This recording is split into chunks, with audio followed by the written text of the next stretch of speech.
Hey guys, it's me again, and this time I have Mr. Mood Seasons.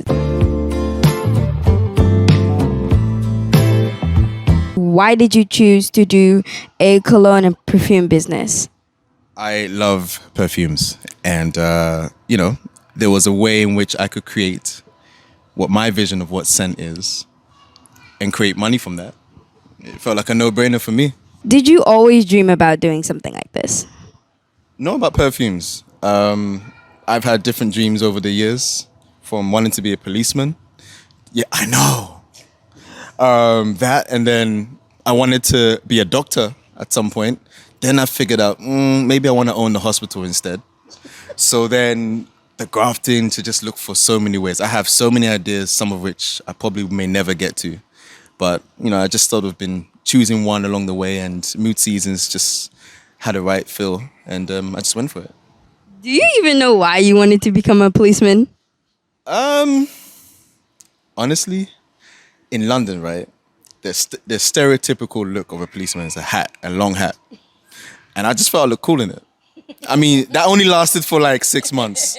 Then I wanted to be a train driver, a firefighter, a pilot. I wanted to run for the Olympics. Then I wanted to play football. I've wanted to do everything, honestly. I've wanted to do everything. And that's driven my entrepreneurial spirit, to just do anything and everything and see which one works. If it doesn't work, you move on to the next one. Why did you name your company Mood Seasons? That was actually the easiest thing. So mood, reflection of how you feel, and seasons at any given point in time. And so I felt that you can have a different scent that reflects who you are at different points. So Mood Seasons was just a perfect fit. And also, the domain for the website was available, so why not? You're trying to figure out the easiest way to get things done. Exactly.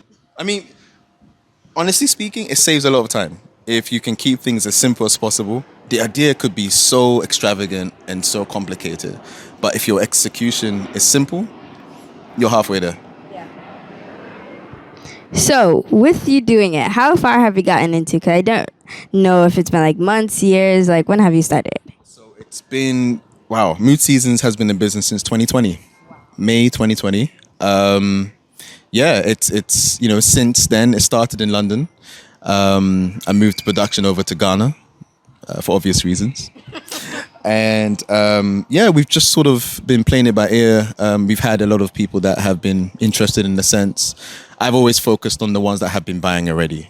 I feel like if you can keep the customer that came in the first way, at least you bring some consistency to everything. And so, it's been a limited budget, of course, but we've been getting there. It's come a long way, and hopefully, God willing, will go even further. So, with inflation going up, is your prices going up as well? My prices have actually stayed the same. It's mostly about the cost of producing it, right? So if inflation affects your cost of producing and you can't afford to keep your prices the same, naturally, you have to keep them up. Sometimes for promotion point perspectives, I have to try and limit my cost to a certain point, and then to be able to sell it to a price point that people can actually afford. Sometimes I try to market it in a way that, listen, you have been paying low already for this stuff. So inflation has just basically highlighted where you really are supposed to be paying. So, it's a good product. Just get the damn thing. I mean, sometimes you just have to push it that way and give people the understanding of how valuable your product actually is, as opposed to devaluing your product just to keep in line with everything else. So it's a tough decision to make in some regards, but sometimes you have to put your foot down and value your product and hope that other people can value it as highly as you do. So what are the challenges between moving your business from London to Ghana? Well, it's very expensive to run a business in Ghana. Contrary to what people believe. Actually, my costs of everything have gone up by 20% simply by being in Ghana. For reasons I probably can't get into on your channel. But it's been difficult in terms of the cost of particularly shipping in certain ingredients as well. A lot of the stuff I can't get here. Packaging even, it's been very difficult to get a consistent provider of packaging that can do something on a timely basis and still keep your costs quite good. So sometimes I had to import a lot of the stuff, like the bamboo packaging, for example, or even for the paper designs. That's a very hard part. But, as every entrepreneur would do, you just keep on pushing and find ways of going around that. How do you cope with these setbacks, despite like what you just said now? Like, if with inflation going up, you have problems packing the ingredients. How do I cope with all of that? 50% of me would say I don't. I suffer like everybody else. Like let's be real here. I suffer like everybody else. When inflation comes, it hits me as well. Even if it's away from mood seasons, what I generate from mood seasons, I have to spend it on certain necessities like grocery shopping. I just the other day, something that would have used to cost me 400 cedis for grocery shopping went up to 1,200. Yeah. Don't worry, when you start spending money, you'll understand. But that's a lot of money, right? That's a big change for me, right? And, for someone that used to earn money in maybe pounds and now I'm earning everything in CDs, that every CD counts. So, but how do I get around that? Again, I look at how I can maybe increase the value of my product so it can justify what people are paying. So if, let's say I was selling $1, then I've sort of added 2 packages together, at a slight discount to the consumer. But it's still a reduced cost to me, and it also allows my product to get out there a bit more. I go to a lot more events now where I showcase what I'm wearing. I'm a walking scent, honestly speaking. That's my easiest way to promote my product. I spray my shirt with everything I make, and then someone says, "Oh, what is that?" I'm like, "Funny you ask." Well, if you go to moodseasons.com, you'll be able to find that. Things like that, just getting outside the box, because if you still stick to the same ways of marketing or really getting your stuff out there in an inflationary environment, it can be very expensive. So you just find ways of working around that. You guys listen to that, because sometimes you just gotta find another way how to maneuver around it without having to go the traditional route to get to what your point is. See, now you can pretty much preach what I just said. Yes. So you've taken it. So I've been lately asking new people these questions. So what are 2 interesting facts about you? Facts about me. I love traveling. I would say if I could have the option to travel around the world for the rest of my life, I would. I prioritize traveling right up there with food. So, another interesting thing about me is, well, on the streets they say, you do all. I do everything. I think for the first at least 25 years of my life, I used to feel that I was confined to doing this and you can't do that. Now I just say do everything. Do everything, and then you start to maybe narrow it down to the things you enjoy. Anything that I feel like putting my hands to nowadays, I live in the moment. Like life is short as it is, and why not? And I think that's, some people don't really understand. They see like maybe posts I do on Instagram and like, oh, he's in this country here and that, but it just boils down from a way of thinking that I've adopted to myself for at least the last 10 years. And yeah, so that's another thing that people don't know about me. Go to the traveling part. You said that you traveled to different countries. So throughout all the countries you've traveled, my first question would be, how many countries have you traveled to? 51. Wow, that's a big. Yeah. A big chunk of that is Africa. So when I moved here to Ghana, I decided, let me explore a bit more of Africa, because, quite frankly, I didn't think Ghana was the only place that exists. Of course, you're tempted to think, Ghana has this and Ghana has that. But when I started to explore different countries, I started to realize, wow, every country has something, right? And there's always something you can learn from the people, the environment, and you can pick up and even realize what is missing where you are. And traveling does so much good in that respect. So, yeah, so we're on 51 so far. Are you asking me what my favorite one is? Yes. So far, my favorite country is Zimbabwe. Wow. Why Zimbabwe?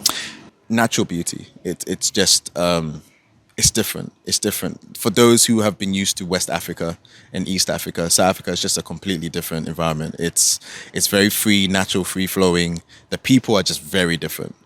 very, very different. And it's actually, to be honest, I feel like they're in tandem with the personalities of West Africa. Really match the personalities of Southern Africa.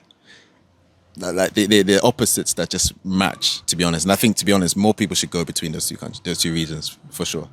You said that although most of the countries that you travel to is in Africa, what are the other countries that you travel to that's not in Africa? Okay, so let's see. Germany, France, Saudi Arabia, Jordan, Israel, obviously the US, Canada, Cape Verde. There's loads. Denmark, Sweden, Switzerland? Iraq. Switzerland, yes. Done Switzerland before. Norway. Yeah. That's a lot. You are really trying to make sure that you travel to every single place in the world. Honestly, if you ask me my dream, I would love to have a shack, an apartment in every single country. Wow. I would love that. I would be in a different country every month. Well, I have kids, cool, I'll take them with me. Like, honestly, it's not going to stop me. I want to see, look, there are 7 billion people in this world, right? And on average, the average person gets to see 150,000 different people in their lifetime. You're right? trying to see way more than that. I'm trying to see all 7 billion. So I can confidently say, you know what? Certain people are like this. How do you know? Because I've seen them all, right? I just want to see everything, because... And I may not be able to see everything, of course, but as many as possible, I would love to really see what the world is, because it's a very big globe. You zoom out of the earth and you see that globe, and there's so many different things and varieties inside that. And that's just a crazy thing to imagine, right? So, yeah, you're not going to see me in Accra for the rest of my life, for sure. Yeah. No chance. Sorry, Ghana. No chance. It's not happening. But I would say. Oh, also another thing, because obviously you're famous now, and I talk to bots now when I message you on Instagram. So congratulations for that. Can you just clarify something for me? Because I told someone that you're my niece, and they said, "No, you're lying." And for me, that was the last straw. I was like, seriously, lying? Why would I make up that you're my niece? So can you just confirm? Yeah. How we are related, just so I can frame this and use that as my my fame cam in future. Okay, yes, it's completely true. I am his niece because I'm my father. That's his brother, so that's my uncle. So just to clarify, she's confirmed that I'm her uncle. So I don't want none of that hater speech of, oh, that can't be your uncle. I am. Okay. Yeah? See the resentment? There you go. So cool. I thank you for that. You've really upped my street cred. And I really appreciate your assistance in that. Honestly, it will go a long way. You're welcome.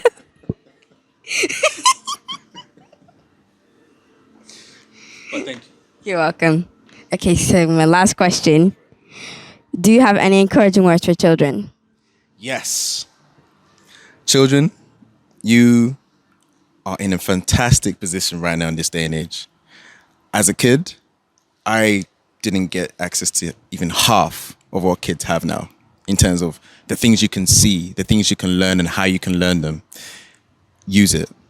Learn everything. Every friend that you make is someone that could go a long way depending on how you relate to them. Right? These are things that as grown-ups never really got told. We were in schools. As kids, we've grown up and we've probably passed through at least 5,000 different kids that if we had actually developed a relationship with on some capacity, just to even understand what they go through, it could have made us better and it could have made each other better at the same time. So just explore. Like there's so much for you to accomplish, whether big or small, and to achieve and to experience. Explore. Allow yourself to explore and be a kid at the same time. Yeah, don't be in a hurry to grow up. Don't be in a hurry to grow up. I know there's pressures and everything, but just enjoy those moments. All those when you go to school and you're sitting next to a kid, ask them questions about themselves. There's so much that you guys have in common and so many differences that you also have that you can learn from each other. And kids of today are in a fantastic position. It's just up to you to use that and enjoy it. Really inspiring me here. And for you viewers, I hope he's inspiring you too. But thank you so much. I had a very fun time being able to interview you. A lot of good laughs.